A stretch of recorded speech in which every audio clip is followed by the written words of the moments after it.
একটা নেগেটিভ চরিত্রকে ইমপ্যাক্ট করে গেছে, এই নেগেটিভ চরিত্রে দেওয়া হবে। আচ্ছা, আমি এত মিষ্টি দেখতে একটা মানে একটু মডিফাই করে বলি বিষয়টা, সেটা হচ্ছে 16 সালই চুলোই যাক, সেটা হচ্ছে বলতে দাও। সেটা হচ্ছে যে এত নেগেটিভ করছো, এদিকে নিজে পজিটিভ, এতটা ভার্সেটাইল, নিজেকে ব্যালেন্স করো কি করে?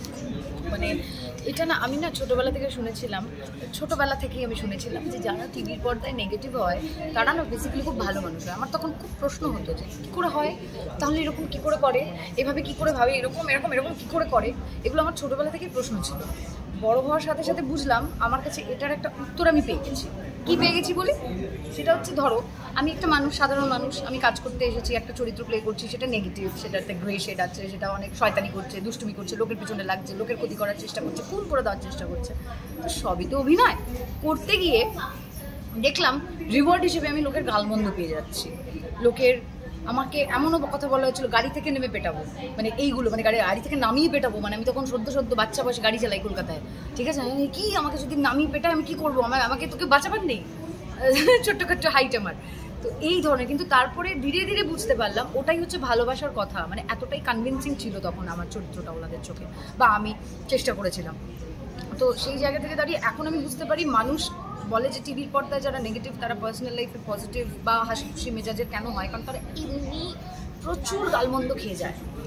তো যখনই তারা মানুষের সামনে পড়ে তারা চায় এই কি আমি তো এরকম মানুষ হই, তাহলে আমার ভালো, আমি যেটা সেটাকেই দেখাতে চাই। এবার সেটা এত কন্ট্রাস্টিং হয়, বৃদ্ধি চরিত্র টিভির পর্দায় যেভাবে দেখে সবাই, ওইটা থেকেই ভালোবাসা বেড়ে যায়। এটা আমার কাছে ভীষণভাবে প্রত্যক্ষ হয়েছে বারবার।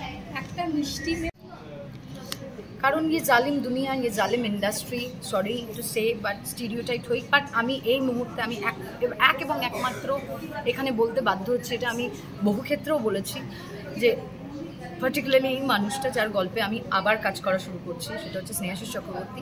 ইনি আমার চোখের সামনে দেখা, যিনি নেগেটিভকে পজিটিভ, পজিটিভকে নেগেটিভ করতে 2 সেকেন্ড ভাববেন না, এবং যদি ওনার মনে হয় উনি করে উঠবেন। কিন্তু নেগেটিভ চরিত্রের একটা অনুপ্রেরণা থাকে ভীষণ, আমাকে মোটিভেট করতে, মানে দিস ইজ মাই কাজ, এটা আমার করণীয়। অভিনয় ভালো বলা হয় যে অভিনয় তুমি করছো ভালো, মানে বুঝতে হবে তুমি ওই সময়ের ওই মিথ্যেটাকে সত্যি হিসেবে তুলে ধরতে পারছো পর্দায়। মানে তুমি ওটা নও, মানে পুরোটাই তুমি মিথ্যে বলছো, সেটাকে তুমি সত্যি হিসেবে তুলে ধরছো। যে যত ভালো সত্যি করে তুলে ধরে সে সত্য তত ভালো অভিনেতা বা অভিনেত্রী। আমার ওটাই টার্গেট থাকে সব রকম চরিত্রে। আর আমার কাছে সত্যি বেশিরভাগটা মিথ্যেই হয়। মানে এত নেগেটিভিটি কে করে না তো। তুমি করবে তুমি কেউ তো করো, আমি তো করবো না, আমি তো করিই না, আমি তো লোকের পেছনে লাগতে পছন্দই করি। আমার লোককে নিয়ে জীবনই চলে না, আমি ভীষণভাবে নিজের মধ্যে থাকি। তো সেখান থেকে দাঁড়িয়ে যখন চরিত্রগুলো এইভাবে পাচ্ছি, এই পার্টিকুলার মানুষটাকেই আমি আলাদা রাখবো, কারণ উনি আমার ভেতরের খিদেটা বোঝেন। আমি আমার এটাও জানি যে সবাই বলে নেগেটিভ চরিত্র করতে গেলে অনেক কিছু জানতে হয়, অনেক ভার্সেটাইল হতে হয়, ওটা শুনেছি সব, কিন্তু কোথাও একটা ভেতর থেকে মানে কখনো কষ্টটাও পেয়ে থেকেছি যে ওয়াই নট, কেন মনে হচ্ছে যে আমি নেগেটিভের বাইরে পজিটিভে তোমাদেরকে ভালো কাজ দেখাতে পারবো না, তার মানে তো তোমরাই বাইরে থেকে লিমিটেশন করে দিচ্ছ। এই জিনিসটা আমাকে বহু সময় খেয়েছিল। তারপর একটু বয়স বাড়ছে, তখন বোঝার চেষ্টা করছি যে না, যখন যেটা সময় তখনই সেটা করে দেখাতে হবে। তো যখন আমার কাছে এটাই আসছে, এটাকে আমাকে বেস্ট দিতে হবে। তো সেই একটা টার্গেট থাকে, তার মধ্যে অনেক ভুলভ্রান্তি হয়। তখন বকুনিও খাই, বকুনি খাই না এমন নয়, আমি একটা জায়গা থেকে বকুনি সবসময় খাই। এখন সেই মানুষটার সাথেই আছি, বকলে বকবে, শুনবো, বোঝার চেষ্টা করবো। একটু অন্যরকম প্রশ্নে আসবো, সেটা হ্যাঁ সবাইকে উনি ভালোবাসলে বকেন, ভুল করলে বলবে, তোমার কাজের ভুল দেখলে উনি বলবেন। কাজে মোটামুটি মানুষের জান প্রাণ দিয়ে একদম একটা মানে আমি ছোটবেলা 18 থেকে দেখছি ওনাকে, আমার 18 বয়স থেকে আমি দেখছি ওনাকে। এত পরিশ্রমী বাঙালি মানুষ, এত পরিশ্রমী বাঙালি ক্রিয়েটিভ ব্যবসায়ী, মানে লুক আপ টু, সবাই করতে বাধ্য হবে, কিচ্ছু করার নেই। আচ্ছা, অন্যান্য সিরিয়ালে দেখা যায় তুমি সিঙ্গেল, সরি মানে অনেকেই আছেন, কিন্তু আমি এনাকে অনেক কাছ থেকে দেখেছি। অন্যান্য সিরিয়ালে দেখা যায় তুমি সিঙ্গেল, এইখানে তুমি মিসেস, এখানে তোমার মানে তোমার সিরিয়ালে সিঙ্গেল না, ভালো না হয় কোনো বয়ফ্রেন্ড আছে, আমাকে এত শয়তান বানিয়ে রাখে আমার পাশে বরগুলো ম্যাটার করে, মানে এবারে মানে হচ্ছে মা সরস্বতী আশীর্বাদ করেছে তোমার এবারে। হ্যাঁ, এবারে আমাকে সোজা দাদা বিয়ে দিই, কারণ অনেক সময় হয়েছে যে অবিবাহিত থেকেছে, অবিবাহিতই হয়ে গেল সিরিয়ালটা শেষ।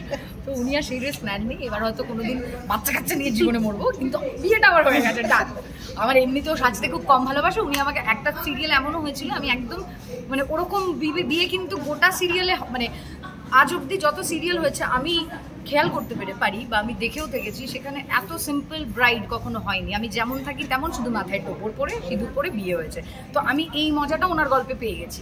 তো এবারে উনি জানেন ভালো টালো বাসে না খুব একটা সাজুগুজু করতে, ওকে বিয়েটা দিয়ে দিই আমি, তো একটু সিঁদুর পরে নেবো সাজার জন্য। বেশ, শেষে দর্শককে কি বলবে? দর্শককে বলবো প্রত্যেকবারের মতো আপনারা যারা আমায় ভালোবাসেন, যারা সিরিয়াল প্রেমী, যাদের অনেকটা সময় কাটে হয়তো বাড়িতে রান্নাবান্না করতে করতে, টিভিটা চলে, শোনা হয়, কখনো কখনো দেখা হয়, কিছু কিছু দিদা ঠাকুমারা তো আজও ঢুকে থাকে যে এই রে ওকে মেরে দিল, এই রে ও এরকম করেছে। মানে আমার কাছে এমনও গল্প আছে, জেনুইন গল্প, একজন বড় মানে একজন নামকরা ডিরেক্টরের থেকে শোনা ছিল। ওনার বাড়িতে উনি এখানকার নন, উনি অন্য দেশে।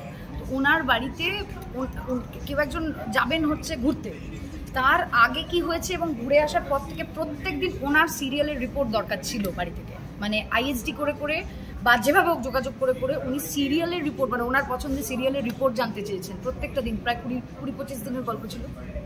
মানে ইজ ইট পসিবল? তো সিরিয়াল প্রেমী মা কাকিমা দিদিমারা যদি না থাকেন, এবং কিছু কিছু সময় ছেলেরাও, কারণ আমার কিন্তু ছেলেরা খুব ফ্যান হয়েছে, আমি সেটা জানি লাইফে। হ্যাঁ, মানে কখনো এটা কী করে হয়েছে, বাট হয়েছে, ভালো তো বেসেছে। তো আমার সমস্ত ভালোবাসার মানুষদের কাছে আমার রিকোয়েস্ট থাকবে, শোলক শাড়িকে অনেকটা ভালোবাসা দিয়ে বাড়তে হেল্প করুন। বাকি অন্যান্য সিরিয়ালের মতো এই পার্টিকুলার গল্পে অনেকটা পোটেনশিয়াল আছে, অনেক মোড় আছে, অনেক বড় করে আসতে পারে গল্পটা, অনেক কিছু হতে পারে। দেখা গেল 3 বছর ধরে চলছে, এটা ইয়ার্কি নয় আজকের দিনে, আপনারা সবাই জানেন। তো আপনাদের ভালোবাসাটা দরকার, আপনাদের বিশ্বাসটা দরকার কাজটা, মানে এই পার্টিকুলার সিরিয়াল, এই গল্পটার ওপরে ওই দুটো মেয়ে, ওই ছেলেটা এবং কিছুটা আমি এবং বাকি যারাই আছেন পিলার ক্যারেক্টার্স হিসেবে কাজ করা। কারণ সবটাই তো একটা বাড়িতে এমনি তৈরি হয়ে না যাবে, সব কিছু মিলিয়ে তৈরি হয়। তো সবার কাছে আমার রিকোয়েস্ট থাকবে, অবশ্যই 7:30 10 তারিখ 10th of February সান বাংলায় আমরা আসছি। আমাদের অনের হচ্ছে ক্যারেক্টারটা, মানে চরিত্রগুলোর সাথে গল্পটা তৈরি হচ্ছে। তো সেখানের জন্য তারপর থেকে আর যতদিন শোলক শাড়ি চলছে 7:30টার স্লটটা শুধুমাত্র সান বাংলাতে বুক রইল। এইটা যেন হয়, তবেই আমি কথা বলবো বাকিদের সাথে সোশ্যাল মিডিয়াতে। Thank you.